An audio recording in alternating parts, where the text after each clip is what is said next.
Moderator for session 2. David, are you ready? Yeah, I am. We have time until Okay. Does this work? Yes. Excellent. Good.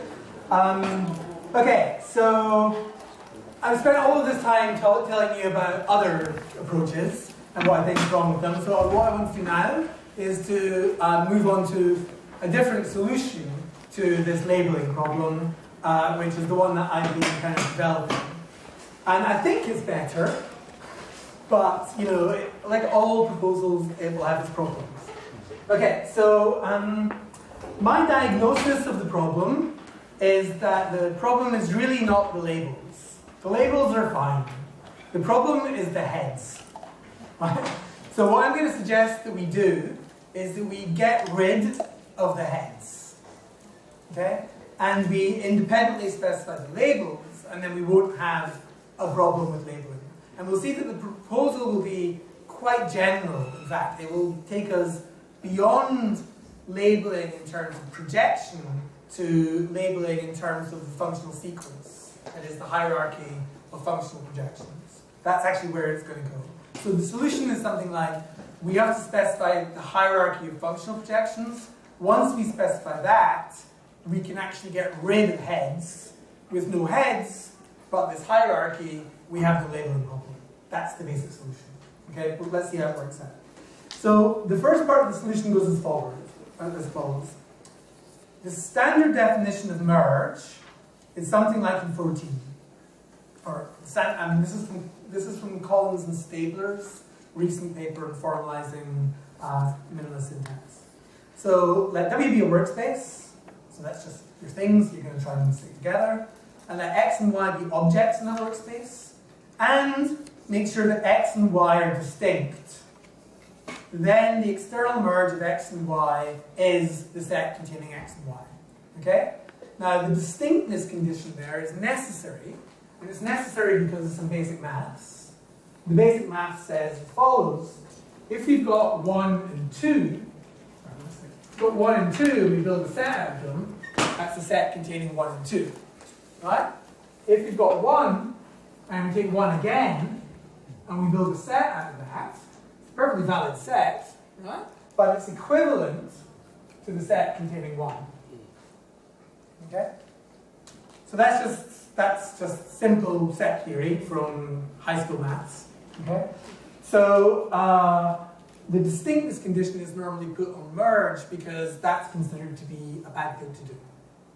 Right? Why is that a bad thing to do? Well, because merge is binary, as we all know. And we like drawing binary trees that look like this. Right? But if we have this, then merge would be also unary. That is, we'd be able to say we've got something, and then we've got another thing, and then we've got another thing, and then maybe we do a binary bit, and we've got another thing, and so on. Right? That's what this would allow in.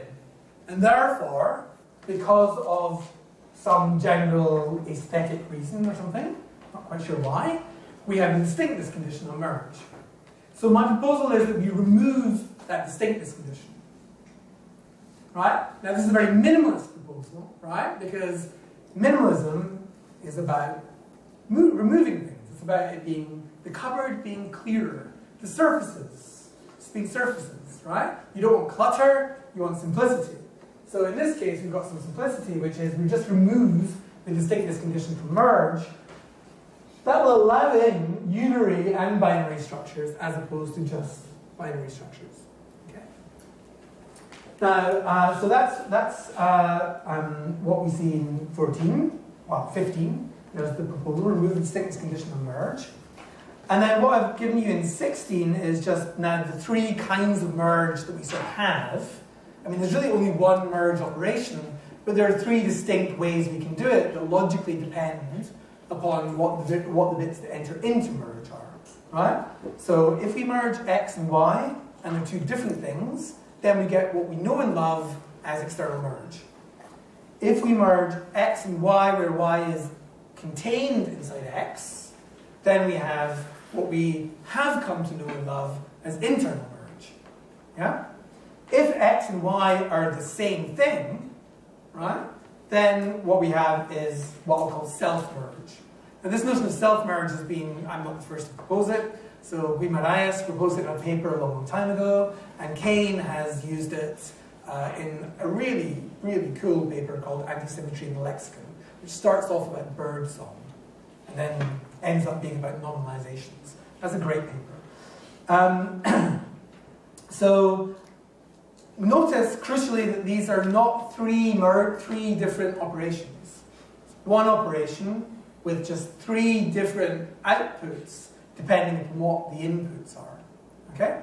So this is a reduction in the complexity of the definition of merge, which gives rise to a richer set of structures. And that's an important point, right? That I think is sometimes not appreciated. So, do you guys know about Jackendoff and Kulikover's simpler syntax proposals? Yeah? So Jackendoff and Kulikover have this big book, and in this big book, it's called Simpler Syntax. What they say is, oh, syntax, it's got way too complicated. Look at these trees. They look like this.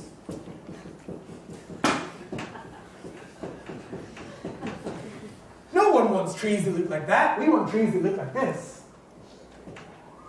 Right?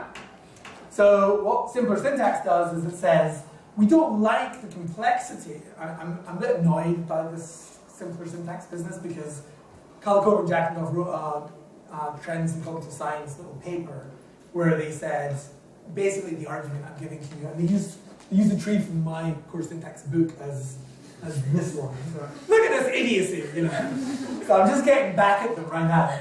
So they say this Adger and Chomsky and other people's stuff is way too complicated. Obviously it's ridiculous. Look how beautiful and simple a little tree like this is, therefore syntax should be simple. That's basically the argument.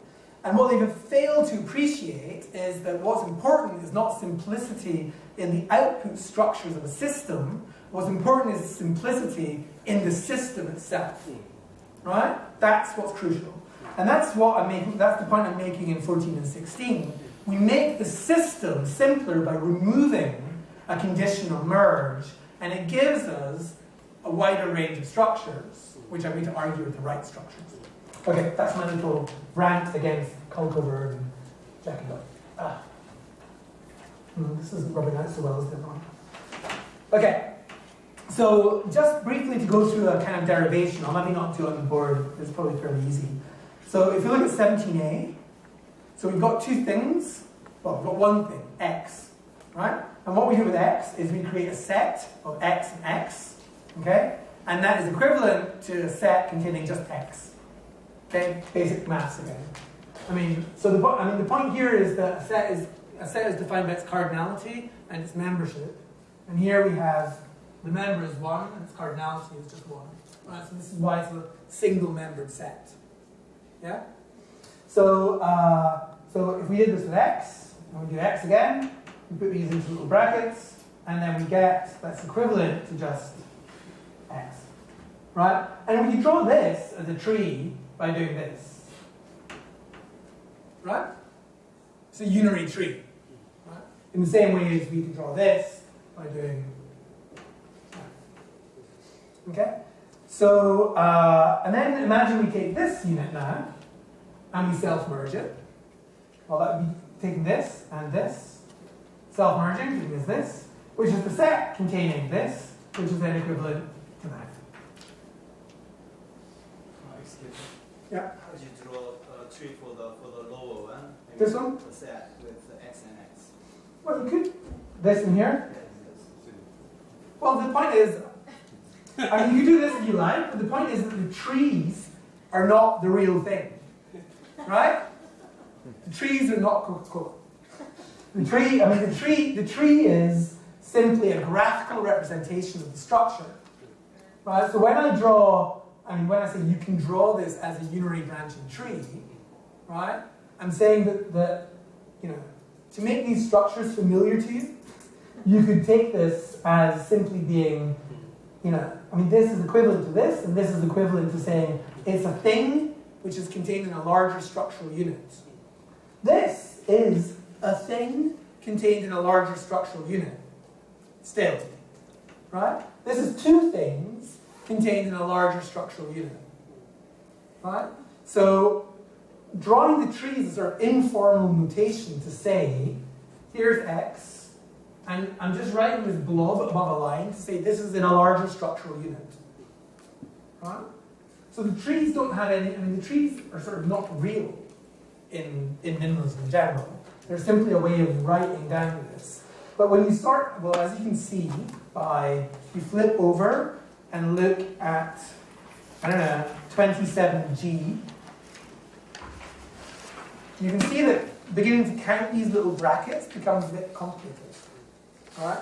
So I mean, like when you start to get a lot of these like set brackets in here, it begins to look really unreadable. Whereas trees are very readable for us. So my answer to your question is that X and X is equivalent. I mean, it's just the set that contains X. So without set merge, X instead cannot get any label. Oh, I'm not talking about labeling yet. Yes, it cannot go up. I mean, Without if you have X, there's just that item. That's not a set. That's nothing. It's just a point. It's just nothing, right? It's just X. If we self-merge it, then we get a set containing X, which is now X contained within some larger structure, right? That's all it is. If we do the same process again to this, we get X within a larger structure, within a larger structure, right? All we're doing is creating structure, which is exactly what merge does. Normally we have merge creating structure like this, and so on, right? That's X and Y within some larger structure, and that larger structure is together with Z in some larger structures, right? And we can write this as X, Y, that's the larger structure, Z, that's the larger structure. Labeling, we haven't done labeling yet. David, is there any way to prevent recursive application of the certain one? Nope. So Kane in his paper, and actually Guimaraes in his, both do all sorts of work to try to stop there being recursive application of this, right? So Kane says something like, well, it's a footnote somewhere, and he says in the footnote, yeah, well, we don't want to have this happen recursively, so let's imagine that you need to have a head, right? Which sort of says don't do it recursively, right? So beyond the root level. So he allows roots to do it once, and then he stops, right? That, again, for me, is an extra addition into the system, right? And it would stop it happening recursively, but I mean, the way that like we simplify the system, nothing stops it happening recursively. In fact, it will happen recursively. We're going to get this. Okay, so... I'm afraid that I cannot follow your idea about removing the distinctness condition of Okay. merge. When you say X equals Y, in 16C, yeah. you're talking about syntactic objects here, right? So when you say X and Y. And once we draw out, a lexicon item or something from the lexicon, right? So, and if it is drawn 2 or 3 times, we come to have 3 different syntactic objects, right? The distinction between the type and tokens. So I don't know how we can have 2 identical syntactic objects. When we say John likes John, we don't say the first John and the first occurrence of John and the second occurrence of John are the same. We regard them as 2 distinct syntactic objects. Well, we've made, we make a decision that that's the way we're going to ontologically consider syntactic objects to be, right? So we make a decision that let's think of it in terms of numbers. I think it's a bit easier, right? Because it doesn't really. If we begin to think of it in terms of words and stuff, we get to sort of complicated. Well, we'll come back to words. We'll think of it in numbers, in terms of numbers first. Do we have 1 and 1 as 2 different numbers? No, there's just 1, right? 1 is the number 1. Okay. Now, but it's an object, right? And you can take the number 1 as a mathematical object and create a set of it with itself, right? So we could, I mean, just by inductive definition of what a set is, right? So, you know, I mean, the way that sets work is you can take one, let's just take, you can take 1, 2, 3, 1, 3, 1, right? And I can create the set that contains these things. And then there's a part of the definition of set theory that says that this, although you can put them in the set, will not increase the cardinality of that set, right? Because they're tokens, if you like, of the same one. Right, there's only 1, 1, but and that's exactly what we're doing here. So you're referring to the types of those elements, not tokens, right? When we write, for example, the number 121, right? We can say there are 2 occurrences of 1. Yeah. But then, right, yeah. But that actually is not 2 occurrences of 1, right? I mean, that's an occurrence of 1, an occurrence of 21, right? Yeah. Actually, qua numbers. I mean, the way that if we're doing this in binary, we can say, oh, there's 47 occurrences of 1, right? But like, there's, the crucial point really is that all of this requires you to believe that doing merge set theoretically is reasonable, right? If you think that merge is set theoretical, or you think it's a reasonable thing to try out, then you basically can't get away from this self-merge, right? Unless you stipulate it away. If you believe that merge is set theoretical. You could believe that merge is not set theoretical and do something else. And that's also a perfectly reasonable thing to do, right? But then I think you would be wanting to say that actually the model for what the human cognitive linguistic system is, I don't know, it involves multisets, or it involves, something else, right? I mean, if we're doing multisets rather than sets, this is distinct from that. I can't remember how you write multisets. An N or something, I can't remember.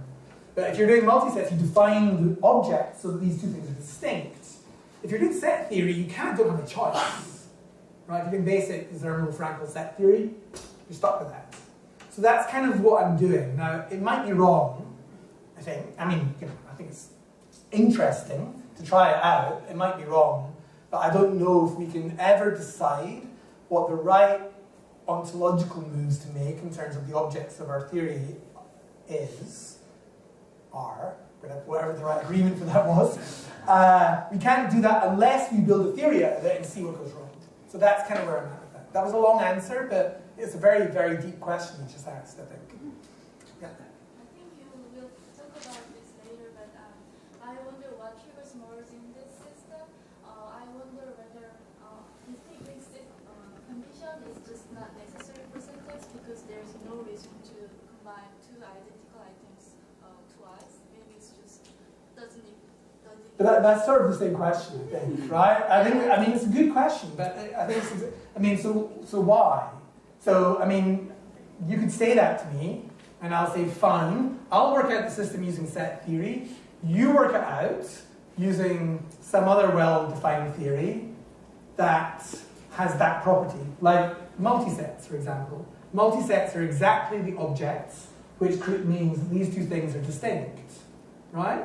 Multisets require you to have a different axiomatization of set theory. It's a bit more complicated, but you can do it, sure, you can absolutely do it. And then you could say, my hunch is that the psychology of the language faculty is such that it works with multisets, not with sets. But then my answer is the same as the answer to you, which is, fine, go and work that out. Right? And I don't mean that, I mean that honestly. I sort of think it's really worthwhile pursuing all these different basic intuitions and trying to work out whether some of them have some of them have better traction on the theoretical problems that we have. So this one, this is going to give us essentially functional sequences with no heads. That's where we're going. Okay. And let's go there now. Sorry, but this is very ontological, this discussion. That's all right. Lecture? Yeah. So the 15, can I think that the 15 is based upon the economic principle? On, sorry, what? 15. 15 Yeah. is based on... Yeah, economic principle. Yeah, I mean, it's not based on an economy principle in the sense of merge and remove or something. It's based on a general kind of notion that the simpler system, a simpler system is one that has less said in it. So it's kind of a pre-operation Yeah. before merging, right? Entia non sunt multiplicanda praeter necessitate. Yes. Which I hope that all graduate students in syntax chant to themselves before they go to sleep. You know that means don't multiply entities beyond necessity. Right? I'll come to it. Okay, so where are we at now? Okay, so we've seen this kind of derivation I've just given you in 17 and in 18. 18 is just the case where we do a couple of binary merges. Yeah, so like this. Right? So some unary merge, some self merges, some binary merges, and we can add in some movements and so on. That's what the system gives us. Okay, then I'm going to suggest 2 more ideas. I think that 19 is at the moment inescapable. So this is from Michael Stark's thesis, but Edwin Williams suggested something very similar, and actually it's what I suggest in core syntax as well. I think Stark was the first. And so he says, there exists an FSEC, a sequence of functional projections such that the output of merge must obey FSEC.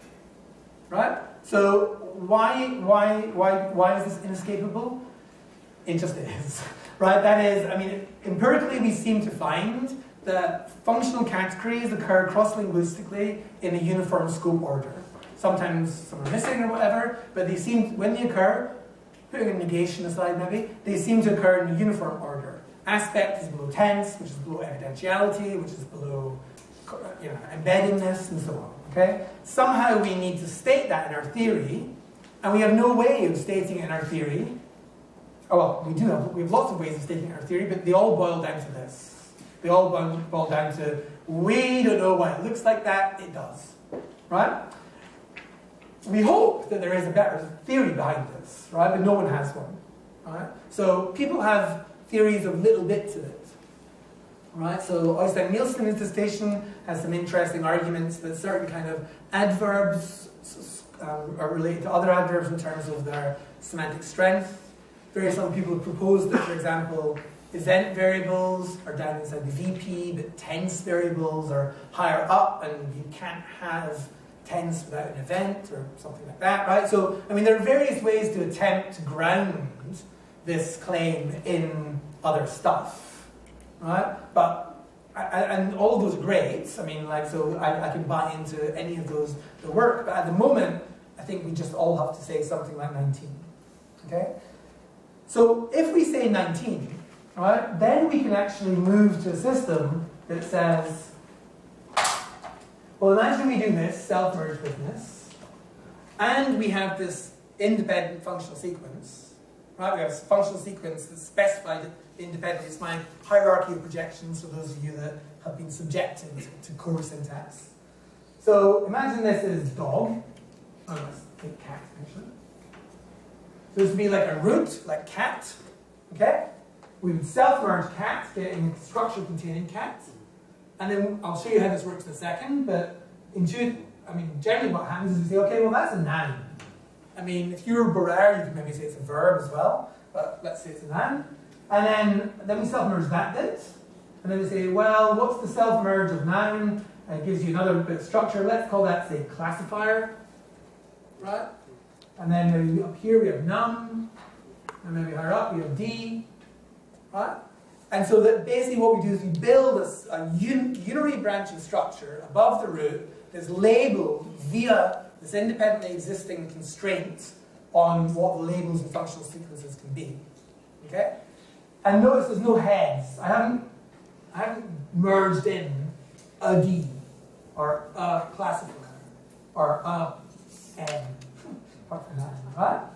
So that's going to be where we're going to go. And you can sort of intuitively see that when you've got this, you're not going to be worrying about the labeling problem, right? Because actually there is no projection, right? It's not like you have a head, you merge it with something else, then you have to figure out what the next thing up is. You don't have the head, right? You don't have the classifier head. You just label that as classifier. Question is, how do you pronounce it? Well, you're going to pronounce it in the way that we normally pronounce things. You'll say, I don't know, I mean, imagine that this is where S is hosted in English, right? So this is an idea of Borers. The plurality is on the same thing as classifiers are in classifier languages, right? I don't care if that's the right analysis, but imagine it is. Then we can say, okay, well, S is there in English, and we pronounce this chunk here, cat, n, and cl, as cats. So the pronunciation of this is as a morpheme, right? But we haven't merged the head to that morpheme. Okay? Does that make sense? Well. That means in the root we cannot see dots. Sorry? We can just see in the lexicon, in the root, we can just have dots. Yeah, so that's exactly the next bit, yes. So have a look at 21. So I'm going to suggest that rather than having a lexicon which has got lexical categories and functional categories in it, that we have a lexicon of roots, right? So just cat, dog, eat, run, fall, barbarous, incontrovertible, these kind of things. And then we have a set of category labels, right? Just not heads, but a set of category labels, okay? And then, before we get to 22, flip to 23. Okay, now this is just okay, this is just to be a little bit formal, but like, I'll just run through it. So, I'm going to define then a set of what I'll call label transition functions, right?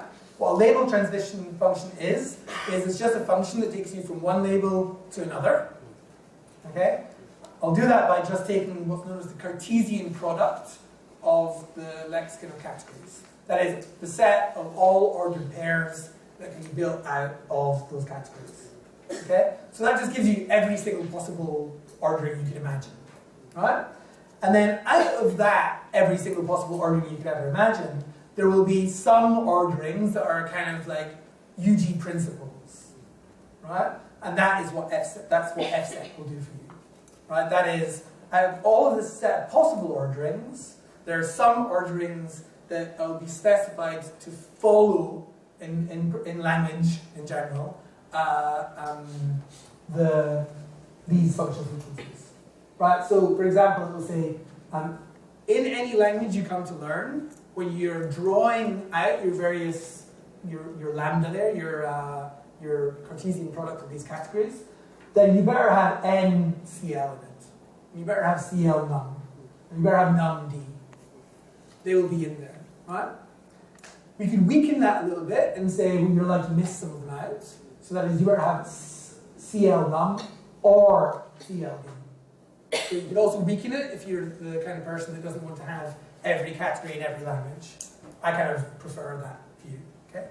So all this does then is it says that when you learn your language, you come equipped with basically the fsec, right? Or I'm going to call it extended projections from now on, with your extended projections. And what you do is you figure out what the particular label transition functions for your language are, right? So you know you're not going to go from classifier down to noun. You're not going to do that the other way around, because that would violate fsec, right? Rather than you go from noun up to classifier. Okay, so this is a step towards now defining a unified labeling function. Okay, and it goes as follows. So the first thing is that roots can have labels. Okay, that's the first part of the algorithm. Roots can have labels, and everyone has to say that. So that's just something you can't get away from, right? And the second bit says, it looks complicated, but it's actually really not. So it says, if two things are inside another thing, right? So alpha and beta are subconstituents of gamma, okay? Then the label of gamma, right, is built up from the labels of the two things inside it by looking at your label transition functions. And that will work for both unary branching and binary branching trees. Right? And I'll show you how just now. So you thought before the break it was all going to be really lovely and history and interesting things and early generative grammar, and now suddenly it's all maths. My apologies. Okay, but this won't last long. Okay, so let's imagine then. Okay, so let's take the case where it's unary branching first. All right. So we've built up cats with an N above it, say. Okay, so that's by root labeling. Right? We just stick one of the labels on cat. Okay? And then what we do is we build up a larger structure out of that by self-merging it. Okay? So I'll do that. You now all know what that really means in set theory. Okay?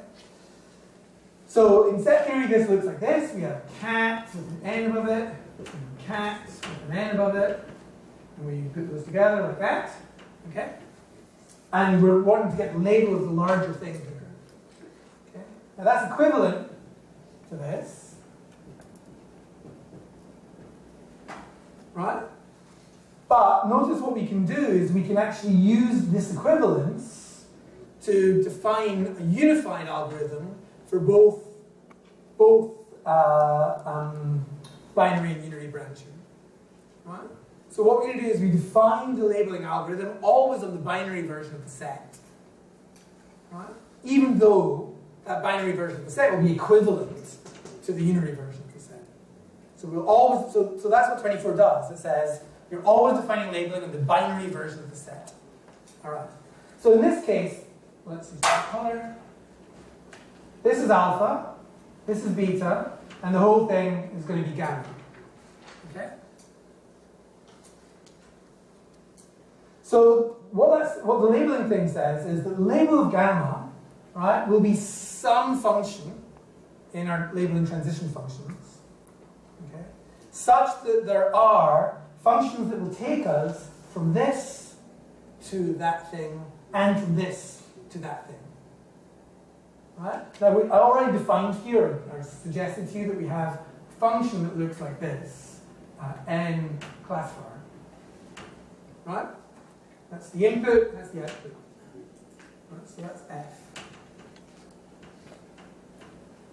So if we apply that function to this, which you can do because this is n, right? Then that function f applied to alpha equals classifier.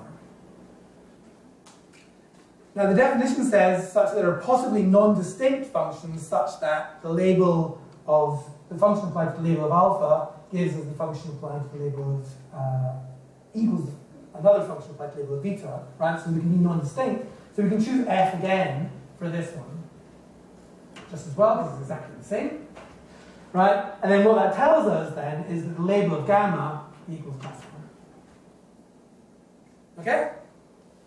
Yeah, so it's really, it's boring, right? It's kind of like just boring churning through the way the definition works. But you can see intuitively all it does is it says, when we merge these two things together into a unary structure, we predict the label of the larger structure by just checking for what language we've learned, what can be the next one up, basically. Right? Okay? So these are, it's a little bit like a phrase structure rule in a sense. It's like a phrase structure rule that says a noun, a classifier can be something which has got a noun inside it. That's a little bit like that. Now we can do this if these are different as well. So maybe the quickest way to do it would be to have a loop. Okay, so so you can imagine continuing this, right? Which is what I've done in the derivation in 27 for you. So broadly what happens in the derivation in 27 is you merge, you label, you merge, you label, you merge, you label, you merge, you label, and so on. Right? So labeling is part of the function, part of the narrow syntax, rather than part of, say, transfer or something. It's part of a single cycle of building structure. You build, you label, you build, you label, you build, you label. Right? So this isn't like this sort of standard Chomskyan model. So what you get out of it is something like 28. Okay, which is what we saw earlier on. And so for those of you that have read Brody's mirror theory, anyone here read Brody's mirror theory? No? From 2000? Hideously difficult, but really worthwhile. I mean, really interesting. So what Brody does is he basically says, you know, I mean, he draws his unary branching trees at slope. He basically says you have something like this. Just 3 of them. So that basically, and then this is the noun, right? And then his theory is the theory of the morphology-syntax interface. And what he says is that the order of morphemes is a mirror of the order of the syntactic relationship. So if you draw the syntax like this, and then you draw the morphology like this,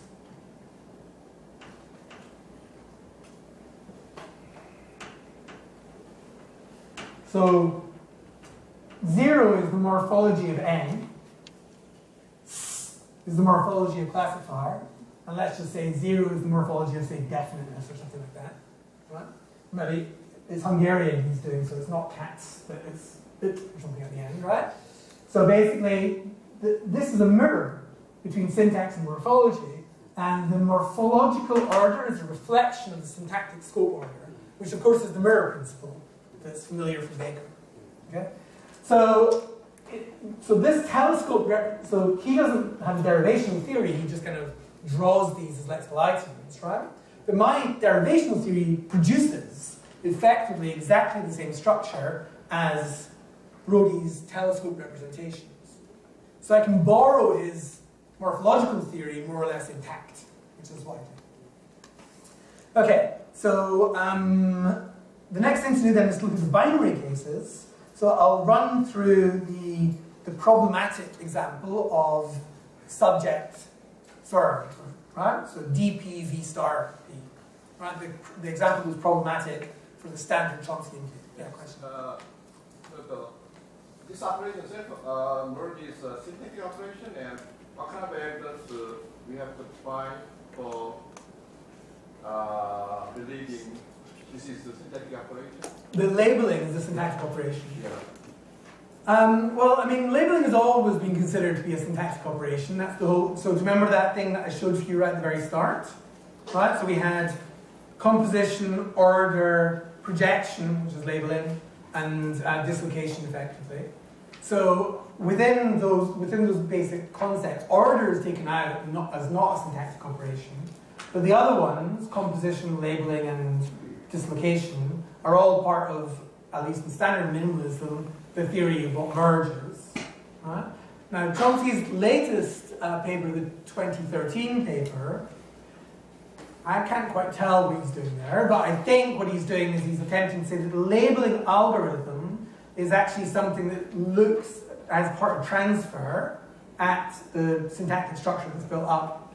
My worry about that is exactly the worry that I raised in the very first talk today, which I thought was a great talk, but it's got this same issue, which is, I think what you end up doing is having to replicate the syntactic cycle within transfer. So that's my problem with taking labeling out of the syntactic mechanism. So my earlier story for labeling, which is the kind of Collins, me, other people's story, which goes what selects projects, I wasn't happy with because it puts too much information in lexical items, but it still makes projection or labeling part of syntax, right? And so I've kept that here. So I mean that's the reason why I think that if you do it any other way, you end up having an extra cycle in transfer, and I think that's just something you want to try against. I'm sorry, but to my naked eye, this is more like a determination of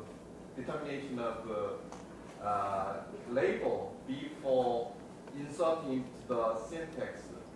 So yeah. No, it's part of the syntax. I mean, so if you look at the derivation, well, let me run through the derivation 30 and then see if you still feel like that. So I've been told I have to use both boards. which I've not been doing, sorry. It's quite hard to use 2Gs. Okay, so the other version I'm going to go through now is the one that was problematic for the classic Chomskyan system, right? That is subject of a predicate. Okay?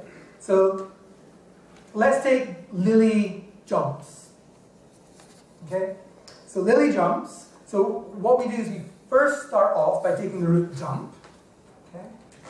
Jump. Oops. And we self-merge that. Okay? Creating a piece of structure, which we will call V by root labeling. Right? It could be N if you have adjunct, but we've just gone for the V version. Okay? And we'll also self-merge Lily. Now Lily is probably quite complex. Well, she is. It's my cat. She's a very complex creature. But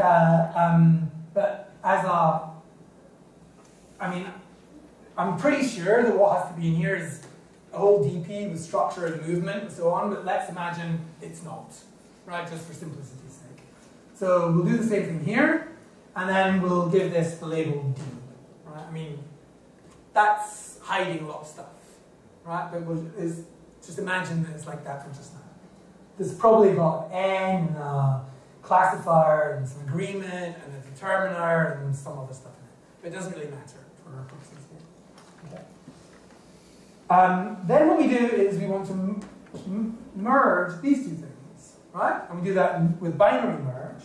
And the label of this here will depend upon the labels inside our label transition functions. Now, a bunch of those label transition functions will respect the extended projection of the verb, right? So we're definitely going to have something that goes from V to V star.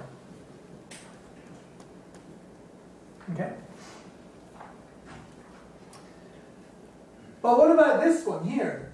D to V star. Well, that's a stipulation that all of us make, right? We all say that the subject of little VP is a D, right? I don't know how we say it. We just write it, but it's not part of our theory.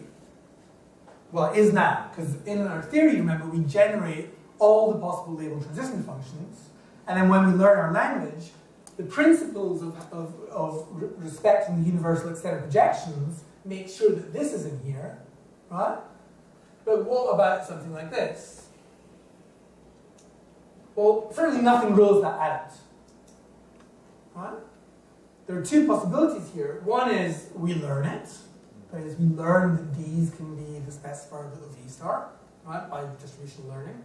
Or there's some UG principle that's independent of what I've said so far that says, in fact, this better be inside your labeling.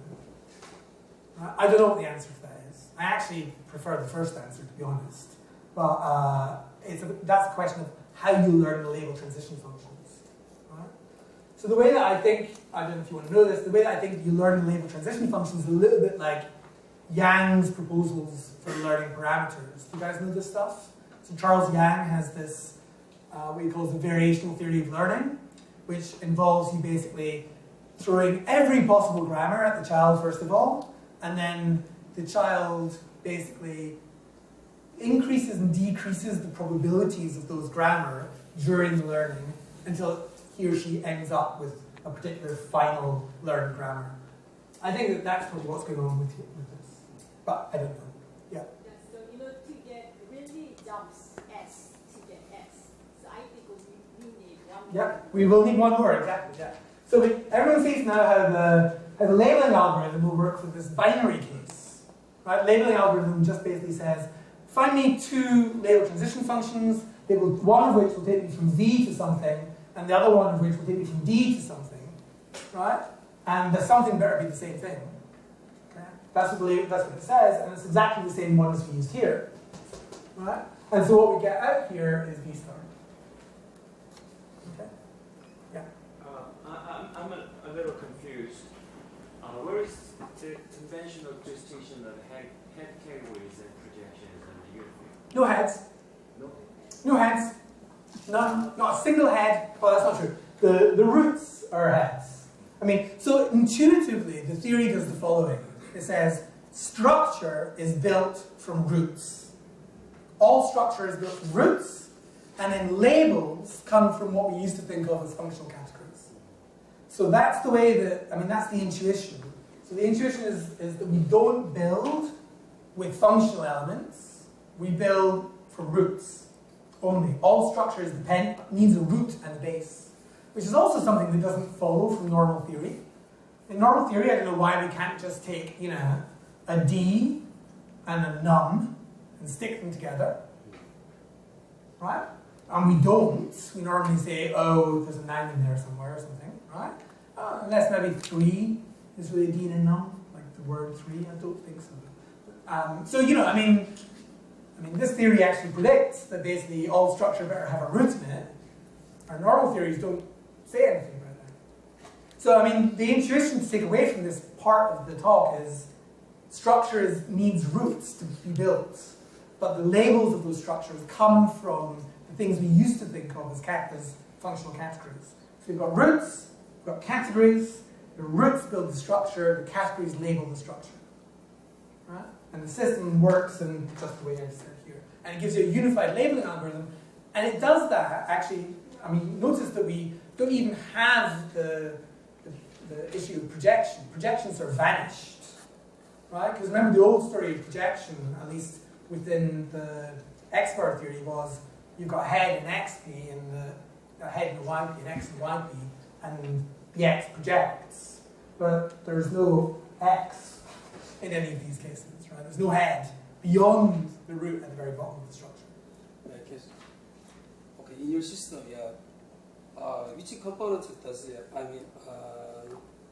which component controls the functional category?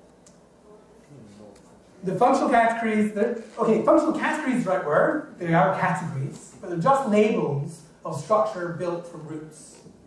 There's no word the. There's no root the, or s, or id, or na, or lul, or whatever, right? They're just pronunciations of structure labeled by labels. Okay, but you can also see how this, so you might wonder if you lose some information, maybe that's what's at the heart of the question. Do we lose information by doing this? I don't think we do. So, let's look at, for example, the kinds of things that people have appealed to different structures for. So let's say unaccusatives versus unergatives. People have appealed to the notion that unaccusatives, you have a DP and a V, and then some little v, and then whatever, maybe not. Who knows? And unergatives look like this. Well, there's a V, and then there's a DP. Actually. Right? Or maybe there's a little v up here. Who knows? Actually, let me do that slightly different. So unaccusatives will look like this, and then there'll be a little v, and then we'll specify a bit, and the dp will raise up to here. And unergatives will look something like this. And that will move up to there. So there's a structural difference there, right? The dp is the complement of v here, it's the specifier of little v here. Okay. So how does that work out in my system? Well, have a look at 31, the tree on the left, and 32, the tree on the left. Okay. So, oops, I've got my little root signal there. But anyway, so lily jump is just what we've seen. Okay, that's an unergative with a v star in it. Anson fall is what we see in 32. And, it looks sort of the same in a way in terms of the structure, right? You've got jump, projecting. You've got jump surmounted by V. You've got lily surmounted by D in both of those things. And they both form a unit, so structurally they look the same. But crucially, the labels are different, right? So for the unergative, we have this V star. And for the unaccusative, I've just put O for object. But presumably it's something a bit deeper than that. It'll be something to do with the lexicosemantics of unaccusative verbs. Change of state or whatever makes those things different from unergatives. Okay? So the label of the larger structure is really what is responsible in the end for telling you what the semantics of that larger structure is. Okay? But at the moment they look kind of the same. Okay? Of course, in English, of course, various syntactic principles or parameters may be sensitive to the label, right? To O versus V star, right? So ordering, for example, may be sensitive to O versus V star in, say, Italian or something like that. It's actually quite difficult to find cases, but yeah. Okay, so then zero place predicate will look like 32 on the right. So rain will just have no arguments. A normal VP will look a bit like a mixture between the things on the left-hand side of 31 and 32, and that's what you see in the right-hand side of 31, right? So that will be basically, let's take byte and Anderson. Say that's a D, that's a D. You stick them together, and we want this to be the object of this, right? So we'll put this little O in this. Okay? So that will look exactly like unaccusative looks, right? Apart from the fact that presumably byte it's not exactly the same O as you would find in unaccusative. It's a flavor in the terminology of that O. Okay? And then we would stick on another D up here, that will be Lily. And then those two things will give you the star. Okay? So actually, the classical view, the view that we're all familiar with, about different structures giving rise to different thematic interpretations inside the VP can just be replicated in the system, but the structures are actually simpler, in a sense, right? But what's really making the difference is the category labels of these various things. Okay, so so you can see then how the specifier problem that we had, which was to deal with this kind of thing, vanishes. It's got exactly the same. So the labeling algorithm we use for everything else, we use for that, right? That is, there's no distinction in the labeling algorithm itself between any of the various kinds of structures we're trying to label. Okay? Well, so that not only solves the specifier problem, it doesn't even arrive. It's solving it in this weird way, where you say it's solved because I've developed an entirely different system in which it doesn't arise. And that's exactly what's going on here. It's solved because it doesn't arise, and there's only one labeling algorithm, right? So there's only one way of doing the labeling. Okay, so how much time do we have left? 15 minutes. 50 minutes? Excellent. I'm going to get through more of this than I thought. This is great. Okay, so this proposal, or general theory, has a number of consequences, which sort of follow from the theory rather than being extra stipulations. The first consequence is that it resolves an old general, let's say it resolves an old theoretical problem, which is an empirical question really, which is, do you ever have complements of roots?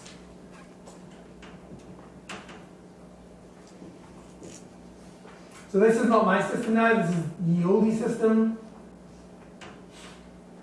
Ye olde system, as in last year. Who do I want to kill? I'll say kill some.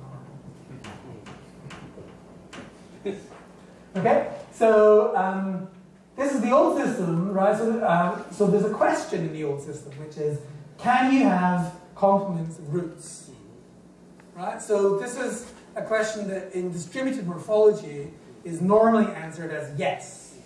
So if you look at Harley's work or Morantz's work, not recently actually, but earlier work, you would have basically, kiss would be the verb, right? There would be a root, you'd have this complement here, and then actually you wouldn't really have this little VP. I don't know what this would be, root P, and then you'd have little v here, and that would raise. Okay? So that would be the Morantzian kind of, or Harleian view of these things. Or the other approach that adopts roots is Borrer's approach, and she, as we saw in Freddy's talk earlier on today, has something like this. So kiss then just has a bunch of structures above it. F and E, rid of the R, and you merge in Anson here, or maybe you raise it from lower, but you probably merge in here, and you merge in Lily here. Okay, so this is Marantz, Harley, this is Barrar. So just as well, because she's just joined my department, it turns out that my theory predicts Barrar is right. Right? So it's actually impossible, given the way I set up the theory, to generate structures like this. It's impossible to have a root having a complement. That is, it's impossible to have a root merging with some other syntactic element. Why is that? Well, it's quite easy. It's because roots are not in the domain of the labeling functions. Right? The label transition functions take you from category to category. Right? You build them out of the Cartesian product of the category lexicon. But roots are not categories. Right? So roots never get into C-lex. They never get into that.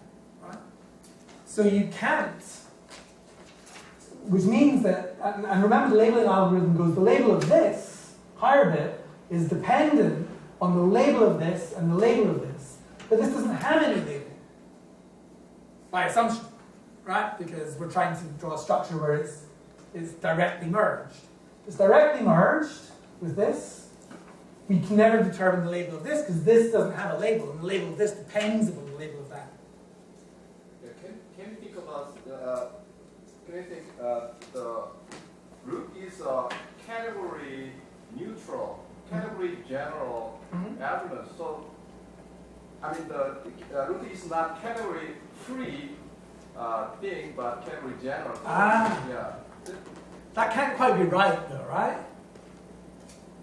I mean, so this is an old question that goes back to the interpretation of remarks and nominalization. Yeah.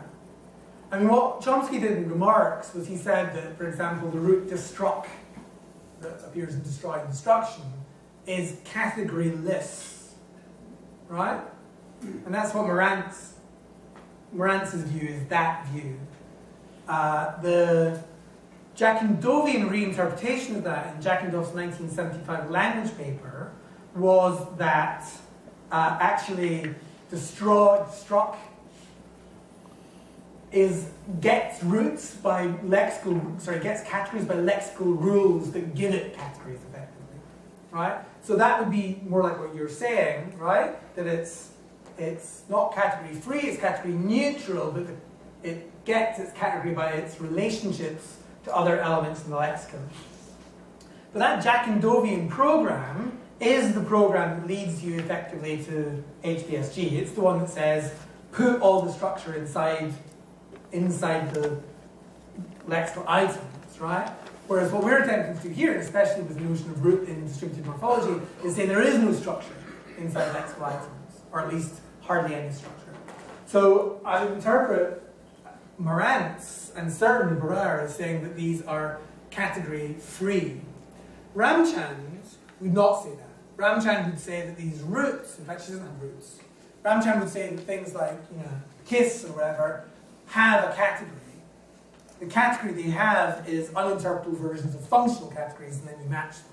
But she has a different kind of phrase structure going on anyway. So yeah, my sense is that for Marantz and Barrar, this is category free. Right? It gets its category only derivatively through little v or little n.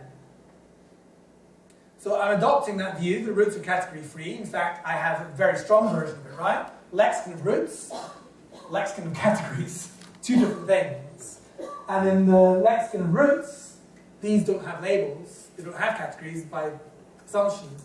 So since the label of this is determined by the label of these two things, and that doesn't have a label, this is an impossible structure. You can't generate a DP complement of a root. The only thing we can do is generate that DP. And what we can do is we can take the root, what was it again? And then we can self-merge that and give it a category. right? And now we can merge in whatever it was, ANSI,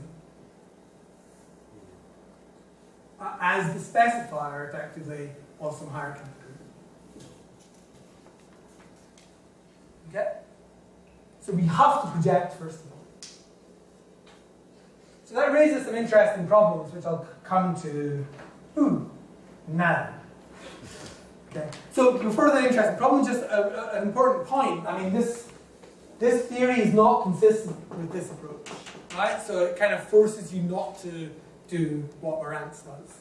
But actually, it kind of also forces something else. Given that these categories here, the O and the V star and whatever, that introduce the arguments because of this kind of label transition function.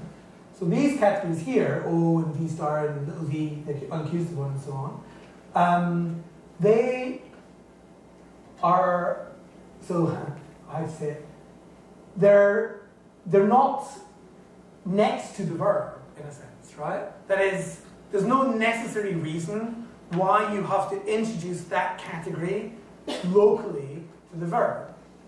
I mean, it could be the case that they are local to the verb, right? That would be an issue of just what the nature of the extended projection is. But there's nothing in the theory that forces them to be local to the verb, right? You can imagine sticking in a bunch of extra functional categories here. Sorry, yeah, categories, not heads. But you can imagine V goes to something, to something, to something, to something, to something, before you merge in the object. Right? Now, I mean, that doesn't seem to be what happens with verbs, right? But the theory certainly allows it. And actually, what does that mean? 10 minutes? 5 minutes? I've got 10 whole minutes? Really? Wow, cool. Are you sure? Are you just being polite? You are just being polite. How many minutes do I have? 10 minutes. Oh, I have 10 minutes. Yeah, great, cool. Oh, wow. Sorry. Whenever I teach these days, I get cramp in this foot. It's horrible. Don't take this. Okay. Okay, so, where was I at? Oh, yes. Okay, so one of the, so I have a look at 36 and 37. Now we're going to look in the nominal domain. So, Can I interrupt you for a second? yeah, of course. If I understood you correctly, you sort of said that local labeling is not really, imposed by linguistic theory. Is that correct? No locality of arguments to their predicates is imposed by linguistic theory. Okay. Then I was thinking of cognitive object, picture like dream or dream. So if you actually, list two roots, which is, indistinguishable, and if you actually do like list only roots, it returns to only dream, one occurrence. But I really want to build a structured dream or dream, not really just one single occurrence of dream. In that case, it seems that the labeling or categorization seems to play an important role. So, I mean, you're right that that for verbs, I think that actually it does look local, right? I mean, it happens to look local for verbs.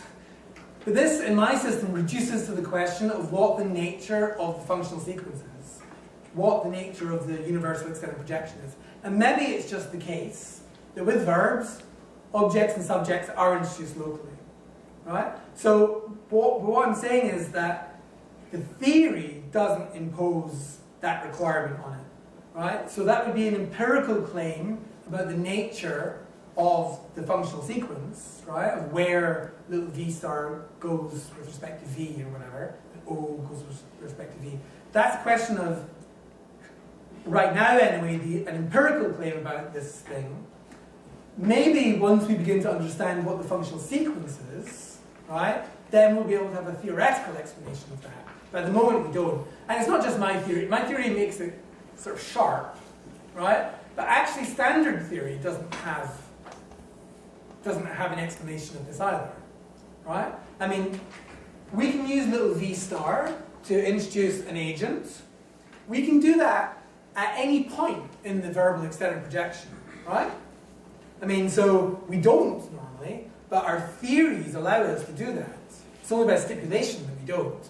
So for example, if I take Kratzer's semantics for little v star, which says event identify the subject as an agent with the rest of the stuff, I can hammer in a bunch of adverbs and various other things that modify the event low down before I stick in the agent.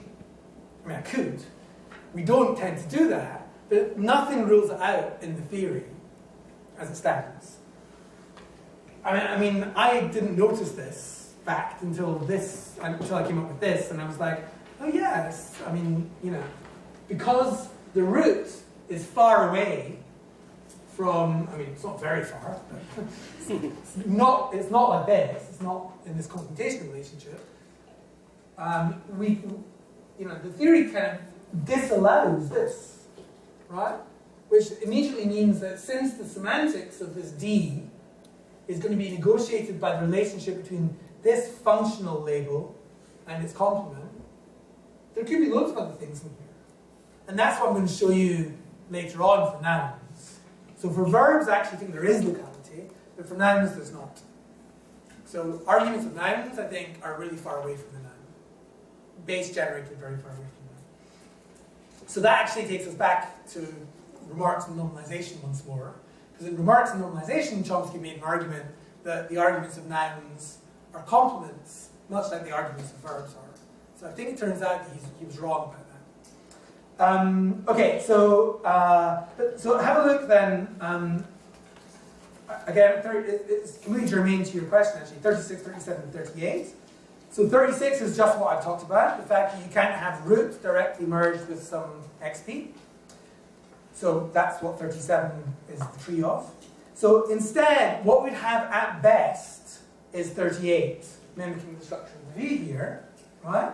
That is, we'd have of Lily as the specifier of some functional category which takes the noun picture as its complement.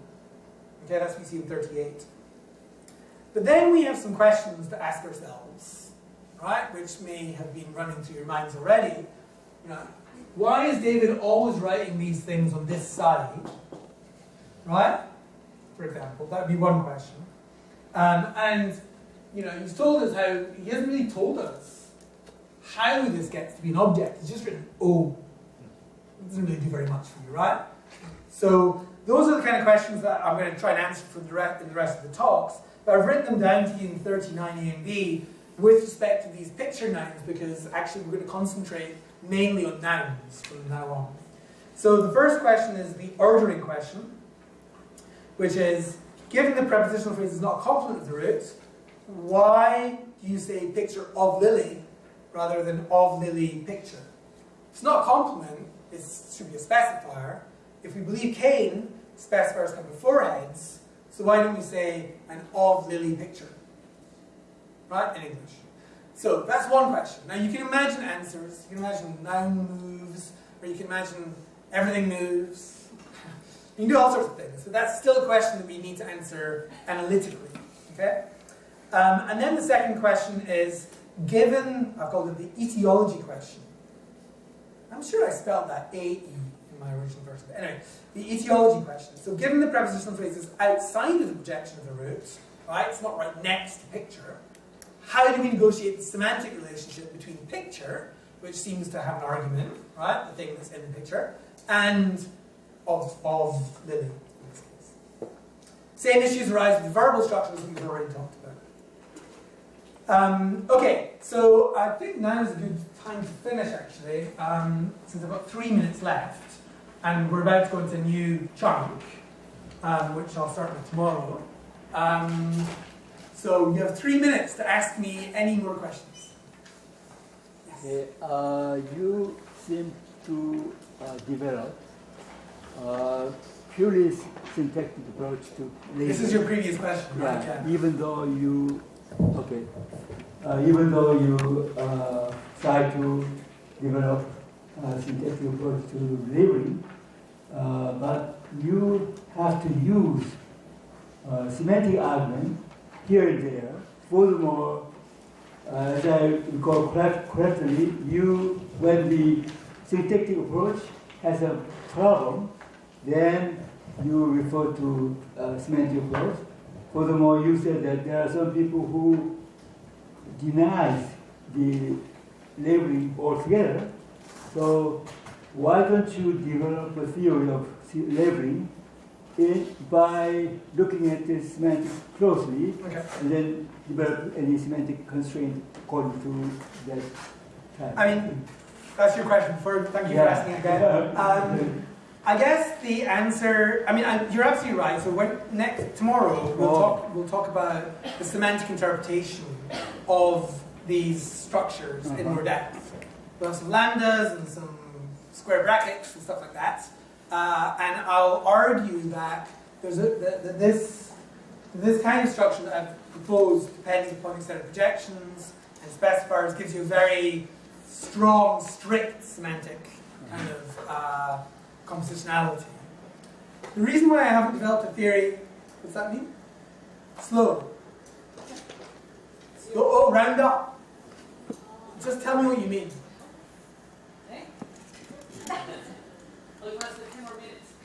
Sorry?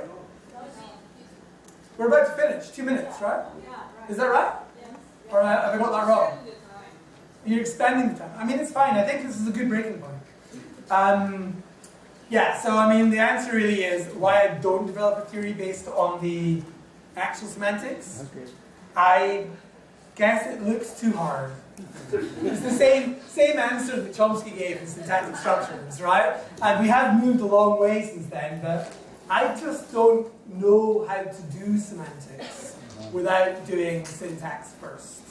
It's not me. I have a student who keeps coming up with sort of semantic intuitions for what she's working on. And I'm like, but I don't know what to do with that. So can you give me some constituency arguments, or some agreement arguments, or some binding arguments, or right? So I think I just find it too hard. I'm a syntactician, that's the point. Last question. What do you think about those who stick to the no syntactic labeling, that is, without any labeling?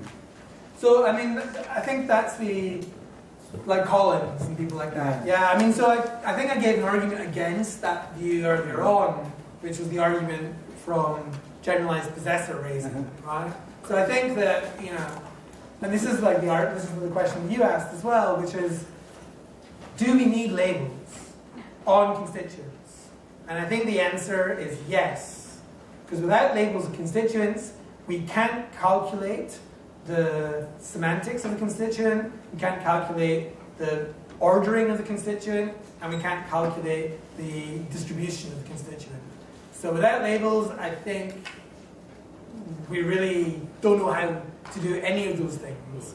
And I think all of those things are important for me to try and provide a story for. Thank you. Yeah?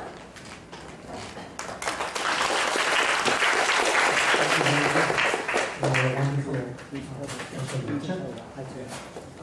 Why don't we finish our second part of our special lecture? Thank you very much.